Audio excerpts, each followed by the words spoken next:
C'est une histoire qui débute par une vidéo de Lucas, enfant atteint d'une leucémie qui demande le maillot de son club préféré. Après avoir envoyé un maillot, Bourg-Perona publie une vidéo du petit Lucas arborant la tunique. Thomas Félix, responsable communication du club, est alors contacté par des homologues.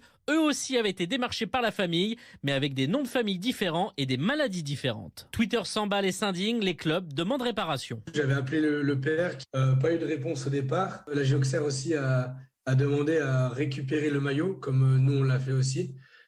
Sinon, on pourrait engager des poursuites judiciaires. Au total, une dizaine de clubs de Ligue 2 et de National auraient été abusés par le père et la mère de cet enfant.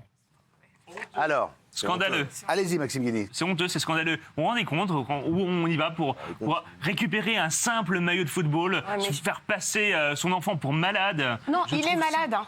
Alors, on n'avait pas la réponse encore. Ah ouais, j'avais pas la réponse. En tout cas, On n'a pas la réponse. Ouais, ce qui est gênant, c'est qu'il avance plusieurs maladies et qu'il dit à chaque fois qu'il est originaire d'une ville différente. Donc ce qui est gênant, c'est qu'à partir de maintenant, tous les clubs vont se méfier pour des enfants dont l'histoire est authentique. Donc ça, c'est un premier problème. Et puis voilà, la confiance, elle est rompue. C'est honteux de faire ça. Ils manipulent leur propre enfant et ils leur apprennent, parce qu'il est visiblement évidemment mineur, et ils lui apprennent en fait que mentir et s'inventer une fausse ou vraie maladie, ou en tout cas plusieurs maladies, c'est un moyen d'obtenir des choses des gens. Je trouve ça honteux. Ils doivent au moins rendre les maillots. C'est ce que demandent les clubs, voire être condamnés. C'est très grave ce qu'ils ont fait. Parce que malade ou pas malade, c'est une arnaque, c'est une usurpation d'identité. Bien Ça, sûr. c'est juste honteux. Non, c'est pas le bon terme, usurpation d'identité. C'est pas une usurpation en fait, c'est de la manipulation, c'est de l'escroquerie. C'est du mensonge. C'est une forme d'escroquerie. Alors évidemment, moi je suis totalement d'accord, hein, c'est scandaleux, c'est condamnable et tout, mais je me demande, la question que je me pose moi en tant que maman, en tant que parent, jusqu'où les gens sont-ils prêts à aller si effectivement ils sont dans la tourmente, c'est ce que dit d'ailleurs l'article, ils sont dans la tourmente, ils ont peut-être pas de revenus, si l'enfant est avéré véritablement atteint de leucémie, il doit y avoir des lourdeurs